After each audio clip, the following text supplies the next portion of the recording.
யூடியூப்பில் என்னோட இந்த வீடியோ பார்த்துக்கிட்டு இருக்க நீங்கள் யூடியூப் கீழே இருக்கிற சப்ஸ்கிரைபுங்கிற பட்டன் அழுத்தினீங்கன்னா என்னோட இயற்கை மருத்துவ வீடியோக்கள் எல்லாமே உங்களுக்கு தொடர்ச்சியாக கிடச்சிக்கிட்டு இருக்கும். அது மட்டும் இல்லாமல் வாட்ஸ்அப், ஃபேஸ்புக் மூலமாக ஷேரிங் வாங்கி அதில் வீடியோ பார்க்குறவங்களும் யூடியூப்குள்ளே போய் சப்ஸ்கிரைப் பட்டன் அழுத்தி வீடியோக்களை பாருங்கள். அது மட்டும் இல்லாமல் ஃபேஸ்புக், வாட்ஸ்அப்பில் ஷேரிங் பண்ணுங்கள் மற்றவங்களுக்கு. என்ன காரணம்னா இயற்கை மருத்துவங்கிறது இன்றைக்கி காலகட்டங்களில் ரொம்ப அழிஞ்சிக்கிட்டு இருக்கிறதுனால மக்கள் மத்தியில் அதை பற்றி தெரியாதனால இன்னும் 4 பேர் கொண்டு சேர்க்கணுங்கிற ஒரு நல்ல எண்ணத்தோடு பண்ணப்படுற வீடியோக்கள் தான் அது. அதனால் தொடர்ச்சியாக நீங்கள் சப்போர்ட் பண்ணணும். இப்போ நம்ம பார்க்க போகிறது எப்படின்னா, இயற்கை மருத்துவத்துடைய ஒரு கான்செப்ட் ஒன்று இருக்குது. அது என்னன்னு பார்த்தீங்கன்னா, உடலில் தேங்குகிற கழிவுகள் தான் நோய் அப்படின்னு சொல்லிட்டு. அது என்ன கழிவுகள்னால் நமக்கு தெரிஞ்ச வரைக்கும் இருக்குது. கழிவு நீக்கம் நம்ம உடம்புல நடந்துக்கிட்டு தான் இருக்குது. நமக்கு தெரிஞ்ச வியர்வை ஒரு கழிவு நீக்கம் தான். அதை ஒன்றும் பண்ண முடியாது. வந்தால் வரும், வரலனாலும் வரல. உழைச்சா உடம்பு உஷ்ணம் பண்ணோம்னா ஆட்டோமேட்டிக்காக வந்துடும். யூரின் வந்தால் தானாக வந்தால் போயிடும். சளி வந்தால் சிந்திடுறோம். மோஷன் வந்தாலும் போயிடுறோம். ஆனாலும் கூட இன்னொரு கழிவு கூட இருக்குது. கெமிக்கல் வேஸ்ட்டு, ரசாயன கழிவுன்னு சொல்லுவாங்க. உடம்புல தங்கிடும். நம்ம மருந்து மாத்திரை சாப்பிட்றோம் இல்லையா, அந்த சில கெமிக்கல்ஸ் உள்ளே தங்கிட்டு அது போகாது. அதெல்லாம் எப்படி எடுக்கிறதுன்னு அப்புறமா பார்ப்போம். ஆனால் இந்த மோஷன் போகிறத பொறுத்த வரைக்கும் எல்லா கழிவும் நமக்கு வந்துடுதா அப்படின்னு பார்த்தா பெரும்பாலானவங்களுக்கு வரது கிடையாது. என்ன காரணம்னா மலச்சிக்கல் பிரச்சனை எல்லாருக்குமே இருக்குது. காலையில் எந்திரிக்கும் போது மலச்சிக்கல் இல்லாமல் இருக்கணும், இரவு படுக்கும்போது மனச்சிக்கல் இல்லாமல் இருக்கணும். இதுதான் ஒரு சராசரி மனுஷனுடைய வாழ்க்கை. இப்படி தான் அமையணும். ஆனால் நம்ம காலையில் எந்திரிக்கும் போது பெரும்பான்மையான ஆட்களுக்கு, உதாரணமாக ஒரு 75% மேலே உள்ளவங்களுக்கு மலச்சிக்கல் பிரச்சனை இருக்குது. அப்போ என்ன பண்ணணும்னா அதுக்கு ஒரு சின்ன ட்ரிக் இருக்குது. காலையில் ரெகுலராக மோஷன் போகிற மாதிரி போயிடணும். அதுக்கப்புறமா பெருங்குடலையும் மலக்குடலையும் சுத்தம் பண்ணுறதுக்கான ஒரு கோப்பை இருக்குது. அந்த கோப்பை தான் இதுதான். அந்த கோப்பை பார்த்துங்க, ஒரு கப்பு மாதிரி இருக்குது, ஒரு டியூப் இருக்குது, ஒரு நாசில் இருக்குது. இது ஒரு 10 வயசுலேருந்து 60 வயசு உள்ளவங்க வரைக்கும் செய்யலாம். ஆனால் நடவடையாக இருக்கவங்க தான் செய்யணும். படுத்த படிக்காக இருக்கவங்களுக்கு இது பண்ணக்கூடாது. ஹாஸ்பிட்டலில் மட்டும்தான் அவங்க பண்ணுறதுங்கிறது அவங்க எமர்ஜென்சி காலங்களில் எல்லாருக்குமே பண்ணுவாங்க. ஆனால் இது நம்ம நல்லா இருக்கும்போதே பண்ணிட்டோம்னாக்க நமக்கு இன்னும் கழிவுகளை நீக்கி ஆரோக்கியமாக வாழ்கிறதுக்கான ஒரு சின்ன ஒரு இயற்கை மருத்துவம் தான் இது. இது எப்படி பண்ணுறதுங்கிறத பார்ப்போம். இந்த மாதிரி கப்பில் ஒரு 1/2 கப்பு இல்லை 3/4 கப் ஆரம்பத்தில் தண்ணி ஊற்றுங்க. போக போக முழுசாக கூட வச்சுங்க. ஆனால் இதுக்கப்புறம் வேண்டாம். ஒரு இவ்வளோ தூரத்துக்கு மேலே வேண்டாம். 1/2 கப்பு இல்லை 3/4 கப்பு ஆரம்பத்தில் வைங்க. அதுக்கப்புறம் இந்த அளவுக்கு வச்சுங்க.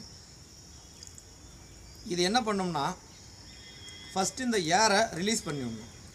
ஏன்னா தண்ணி ஊற்றினோடனே கொஞ்சம் அதில் ஏர் இருக்கும். அந்த ஏரை ரிலீஸ் பண்ணதுக்கு அப்புறமா இப்படி வச்சுங்க. அப்போ தண்ணி இறங்கிடும். இப்போ அது ஏர் இருக்குது இல்லையா, நீங்கள் இப்படி பண்ண மேலே வரும். அந்த தண்ணி வர இடத்துக்கிட்ட அதை கட்டை விரலை வச்சு, இடது கட்டை விரலை வச்சு இதை அழுத்திக்கணும். அழுத்திட்டு இதை ஏதோ ஒரு ஆணிலையோ பாத்ரூம்லேயோ இல்லை ஏதோ ஒரு இடத்துல டாய்லெட்டில், ஏன்னா டாய்லெட்டில் தான் பண்ண முடியும். அப்போ இது கொஞ்சம் உயரமான இடத்துல வச்சிடணும். இல்லை கையில் பிடிச்சிக்க முடியினாலும் பிடிச்சிக்கலாம். இப்படி வச்சுட்டு இந்த இடத்துல இதுக்கு முன்னாடி நீங்கள் என்ன பண்ணணும்னா, இந்த தண்ணி ஊற்றுறதுக்கு முன்னாடி இந்த நாசிலோட இந்த பகுதிகளில் சுற்றினும் எண்ணெய் தேய்ச்சிருக்கணும். தேங்காய் எண்ணெய் தேய்ச்சிருக்கணும்.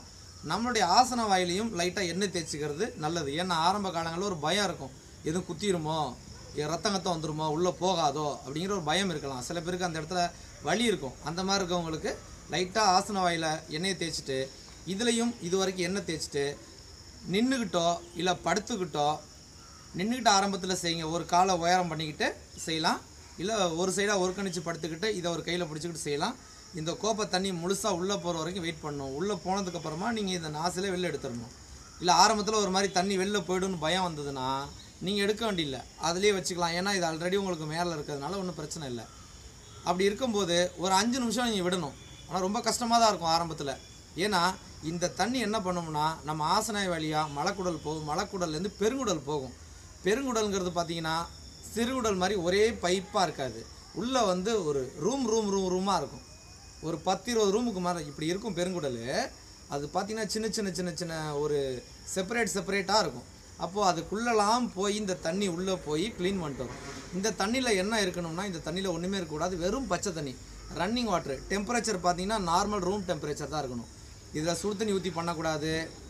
சில பேர் சொல்லுவாங்க மூலிகைகளை கரைச்சி ஊற்றி பண்ணலாம், இல்லை வேப்பலையை கரைச்சி ஊற்றினா உள்ளே போய் நல்லா வேப்பலை பவுட்ரு போட்டால், அப்போல்லாம் எதுவும் செய்யக்கூடாது. வெறும் பச்சை தண்ணியில் தான் பண்ணணும். இது எப்போ பண்ணலான்னா ஆரம்பத்தில் வாரம் ஒரு முறை பண்ணலாம். இல்லை அதுக்கப்புறம் கொஞ்ச நாள் கழிச்சு 2 வாரத்துக்கு ஒரு முறை பண்ணலாம். அதுக்கப்புறம் மாதம் ஒரு முறை. ஏன்னா இதை தொடர்ச்சியாக பண்ணிக்கிட்டே இருக்கக்கூடாது. ஏன்னா உடம்புலேருந்து கழிவுங்கிற விஷயம் இயற்கையாக நம்ம உடம்பு தான் தள்ளணுமே ஒழிய நாம் இது பண்ணக்கூடாது. இருந்தாலும் இதை வச்சு கொஞ்சம் ஆரம்பத்தில் நம்ம சப்போர்ட் பண்ணி க்ளீன் பண்ணிக்கலாம். அதுக்கப்புறம் இயற்கையாக மலச்சிக்கல் பிரச்சனை இல்லாமல் வாழ்கிறது எப்படின்னு அதுக்கான அந்த உடற்பயிற்சிகளோ உணவு முறைகளையோ நீங்கள் மாற்றி சரி பண்ணிக்கணும். ஆனால் இது உங்களுக்கு சப்போர்ட் பண்ணும்.